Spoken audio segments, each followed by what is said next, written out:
Computer architecture के आज की क्लास में जो हम टॉपिक कवर करेंगे वो ये है कि how to calculate the execution time.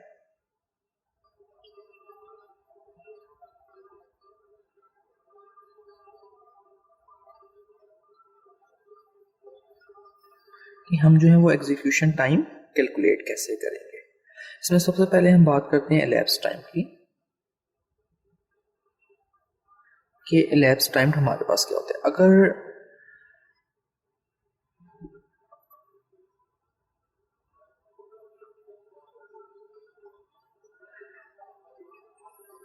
इसको हम ऐसे कह सकते हैं कि elapsed टाइम हमारे पास वो टोटल टाइम होता है जो रिक्वायर होता है किसी भी टास्क को कंप्लीट करने में, जिसमें हम अपनी सारी चीज़ें इंक्लूड करते हैं। फॉर एग्जांपल डिस्क कितनी बार एक्सेस हुई, उसके लिए कितना टाइम हमारे पास कंज्यूम हुआ, हमारे पास मेमोरी एक्सेस हुई, कितनी दफ़ा एक्सेस हुई, उसके लिए टोटल टाइम हमारे पास क्या हुआ, या इनपुट एंड आउटपुट हमारे पास कितनी दफ़ा इनपुट से डेटा आया हमारे प्रोसेसर के पास और देन हमारे पास आउटपुट पे गया।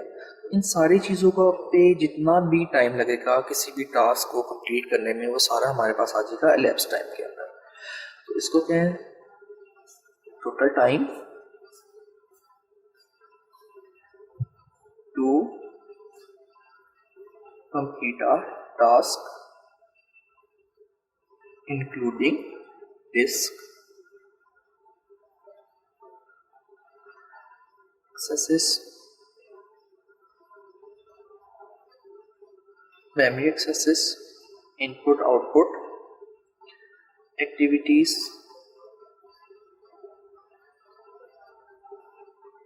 operating system,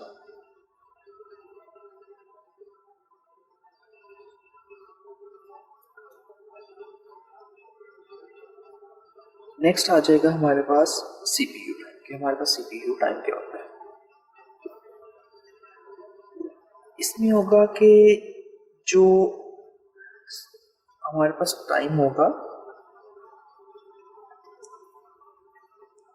कि जो टोटल टाइम लगता है डायरेक्टली जब हमारी कोई भी इंस्ट्रक्शन या कोई भी टास्क सीपीयू के पास होता है, सेंट्रल प्रोसेसिंग यूनिट के पास, तो उसको कंप्लीट करने में सीपीयू कितना टाइम लेता है, सिर्फ यहाँ पे वो टाइम आएगा। इसमें जो हमारे पास इनपुट आउटपुट का टाइम या कोई और अदर प्रोग्राम जो रन हो रहे होंगे उसका टाइम हमारे पास जो है वो इंक्लूड नहीं होता।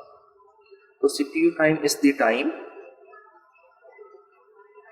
The CPU spends for this task and does not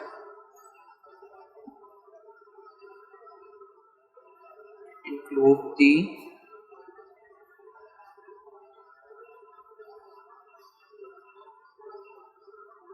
spent waiting time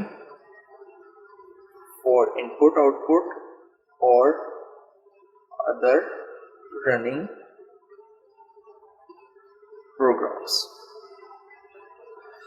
अब सीपीयू टाइम के अंदर हमारे पास फर्दर दो चीज़ें आ जाती हैं। एक हो जब आ जाती है हमारे पास यूज़र सीपीयू टाइम, और एक चीज़ आ जाती है हमारे पास सिस्टम सीपीयू टाइम। अब जो हमारे पास यूज़र सीपीयू टाइम है वो क्या होता है कि वो टाइम जो सीपीयू स्पेंड करता है प्रोग्राम में।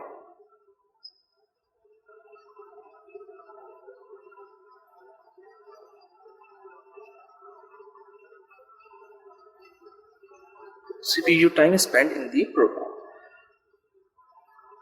और सिस्टम सीपीयू टाइम अब हमारे पास क्या होता है कि जो टाइम स्पेंड होता है in the operating system performing the task on behalf of the programme.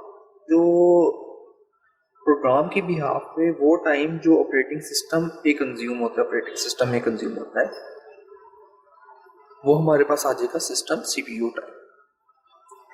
CPU time spent in the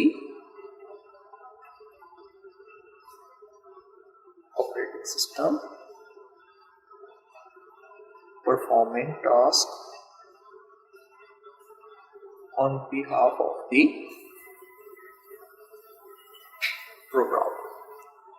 अब नेक्स्ट जो है वो हम देखते हैं कि जो सीपीयू टाइम है उसको कैलकुलेट करने के लिए हमारे पास क्या फार्मूला यूज होगा। तो सीपीयू टाइम आ जाएगा सीपीयू क्लॉक साइकिल्स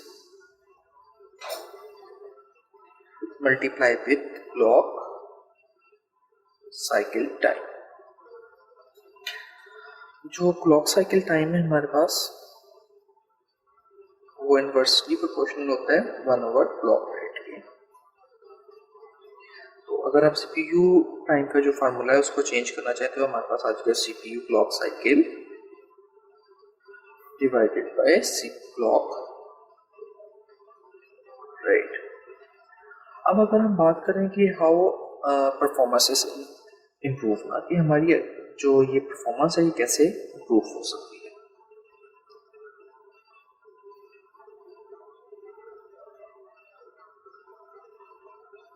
इसमें सबसे पहले आ जाएगा कि हमारे पास reducing number of clock cycles,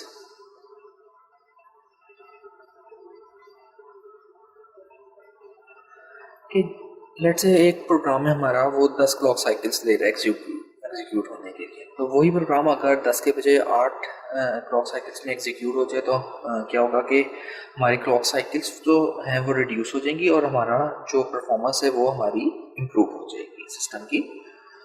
और या फिर हमारी इंक्रीजिंग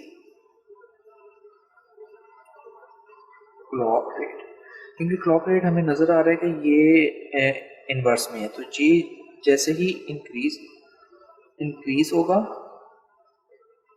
तो हमारी जो है वो सीपीयू टाइम जो है वो ओवरऑल इंक्रीज हो जाएगा हमारे पास।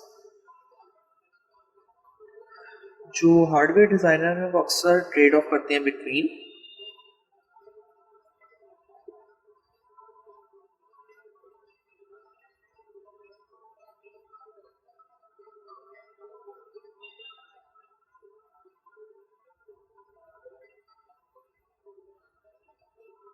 Clock rate and cycle count. इसमें अब हम एक एग्जांपल अगर सॉल्व करें, उसमें है कि लेट्स से जो कंप्यूटर ए है हमारे पास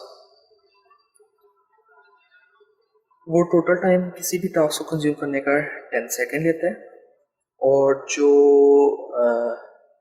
इसकी क्लॉक है वो है 2 गीगाहर्ट्ज़। इसी में अगर कंप्यूटर बी की हम बात करें, कंप्यूटर बी वही टास्क हमारे पास जो कवर करता है वो करता है 6 सेकेंड्स में हमारे पास। तो हमने जो है वो फाइंड करनी है कंप्यूटर बी की जो है वो क्लॉक हमने जो है वो फाइंड करनी है। इसमें हमने साथ साथ एक ये भी चीज़ बताई गई है कि जो हमारे पास हम इस तरह मॉडिफाई अपना सिस्टम जो सीपीयू का डिज़ाइन है उसको कर सकते हैं कि जो हमारा बी है वो 1.2 times as many clock cycles as computer A जो है वो लेगा। जो बी है हमारा can do faster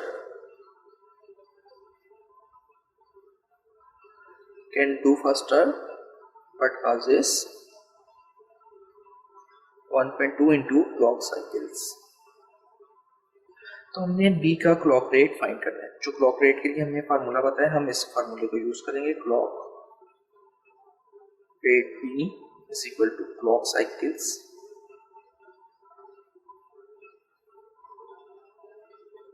B divided by CPU time B. अब ये हमारे पास जो है वो अननोन है। अब क्या हमें क्लॉक साइकिल्स पता है जो बी के लिए यूज होनी है, वो हमें एक्चुअल तो नहीं पता, लेकिन हमें ये पता है कि वो 1.2 times into clock cycle of A होगी, क्योंकि हमने ए सिस्टम को अपना मॉडिफाई ऐसा करना है ना कि वो जो प्रोग्राम है वो 6 सेकेंड में चला। तो क्लॉक साइकिल्स ऑफ ए और जो सीपीयू टाइम है वो हमें गिवन है कितना, 6 सेकेंड। इसका मतलब है कि अब हमें जो सीपीयू क्लॉक साइकिल ऑफ ए जो है वो हम फाइंड आउट करेंगे, तो वो हम वैल्यू यहाँ पे पुट करेंगे तो हमारे पास जो क्लॉक रेट है वो बी का फाइंड आउट होगा। तो इसका मतलब है क्लॉक साइकिल ए जो है वो हमने फाइंड करना है। तो वो हमारे पास क्या होता है CPU time into clock rate. ये क्लॉक साइकिल टाइम हमें फाइंड आउट करना है, CPU time multiply with clock rate हम कर देंगे तो हमारे पास आ जाएगा सीपीयू क्लॉक साइकिल। तो ये आ जाएगा हमारे पास 10 second into 2 gigahertz is equal to 20 into 10⁻⁹ cycles आ जाएगा हमारे पास।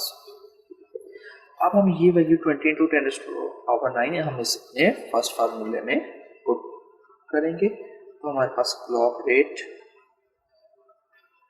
D is equal to 1.2 into 20 into 10⁻⁹ divided by 6 second. तो ये हमारे पास 4 गीगाहर्ट्ज जो है हमारे पास आंसर आ जाएगा। उम्मीद है आपको ये आज का भी लेक्चर जो है वो समझ आ गया होगा। अगर आपका कोई भी क्वेश्चन हो तो आप मुझे ड्रॉप कर सकते हैं। Thank you.